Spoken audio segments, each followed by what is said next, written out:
Welcome back, everybody. My first guest tonight is an Academy Award-nominated actress and author you know from Basic Instinct and Casino.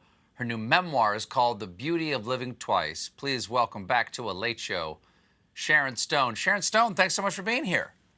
Thank you for having me, Stephen. And my favorite. Congratulations on the new memoir, The Beauty of Living Twice. This isn't your first book, though, right? No, I wrote a little book before with my friend Mimi Craven. We wrote a book a long time ago for people to have something to give someone when they lose someone important in their lives. Oh, that's important. And I felt like, the bringing a pie over or a case of beer. Mm-hmm. It would be nicer if someone had a thing to give someone. So we wrote this. She took a lot of beautiful photographs of angels in graveyards all over the world. Mm-hmm. And I wrote little passages on the pages and left spaces for people to write things. So that was the first book. Oh, well, that's lovely. Yeah. Well, you tell amazing stories in here, but I need to fact check one here that's slightly hard to believe. Is it true that your grandmother, I hope I have this right, your grandmother taught you how to pick pockets? My grandmother just basically stole everything that wasn't nailed down. She was a real character. All the dishes in her house had the names of hotels, and all the silverware had the names of other places. And, the kitchen table had like the tin diner napkin holder that you could take the napkins out of the sides, and the gigantic salt shakers. And she was really funny. What's the secret? What's the secret to being a pickpocket? What do you need? Distraction. Okay, like perhaps someone might be talking to a beautiful woman and not paying attention to what her hands are doing.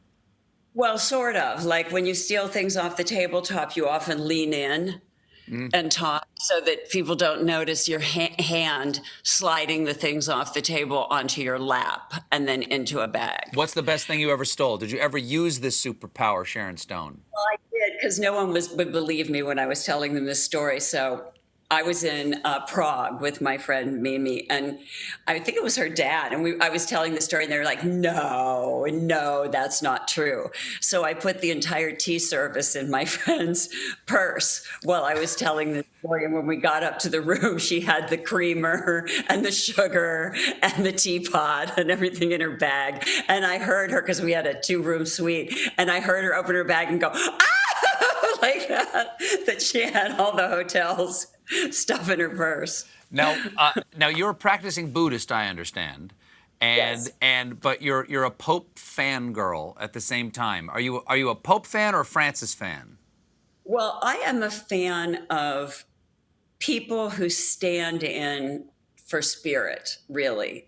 I mean, I believe that God is very sophisticated and can speak more languages than just, say, Christian or avenues of Christianity, like Catholicism or Protestantism, or if you're Muslim or whatever you are. I believe that God probably speaks all of those languages as a sophisticated religious deity, and that really God is love. And I believe that really good religious leaders stand in when people don't feel God and feel that love, that forgiveness, that grief counseling, that spiritual guidance does not arrive in their life, that the really great theologists show up. And I believe that people like the Dalai Lama, people like this wonderful Pope, Francis, show up.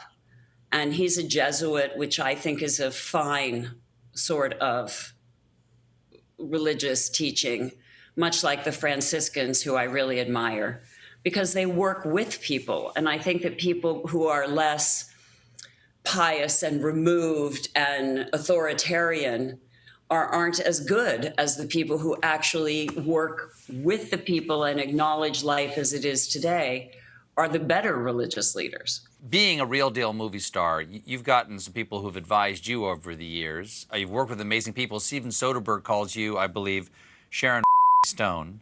So,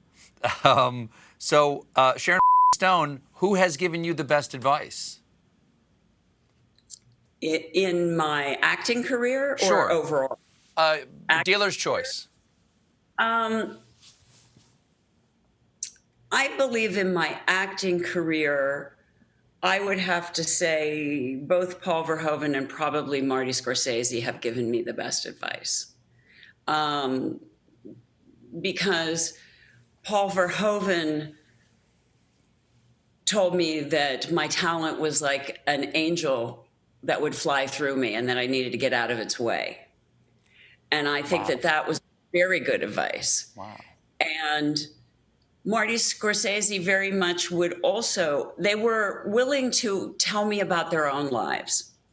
And they were willing to create a space with me where they would lean in and sometimes put their forehead on my forehead, both of them, and just hold the space around me so that I would have a space to be, because the set is a very chaotic environment and there isn't a quiet space for actors. You know, it's just mayhem. And then, all right, everybody, silence, we're rolling. And then everybody quiets down. And then within seconds, action. So you have to prepare in the middle of a chaotic environment.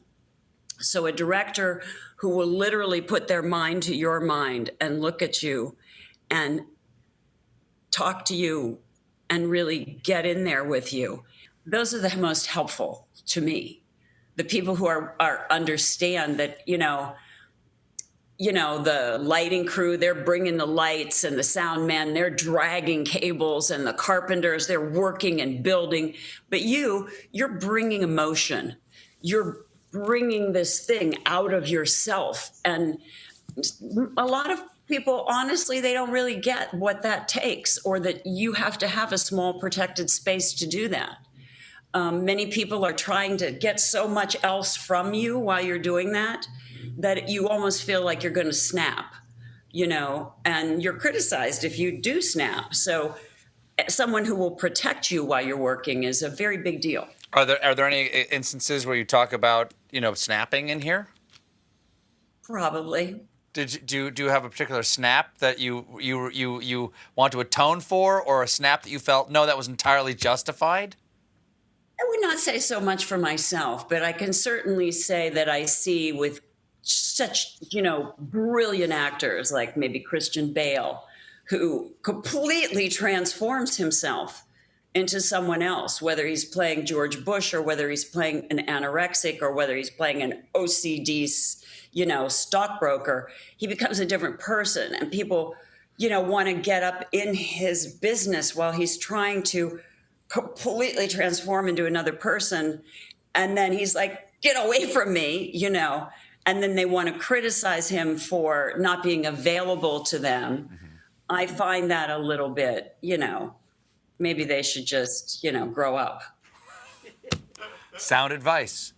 Well, The Beauty of Living Twice is available March 30th. The author is Sharon Stone, everybody. We'll be right back with Ken Burns. Thanks, Sharon.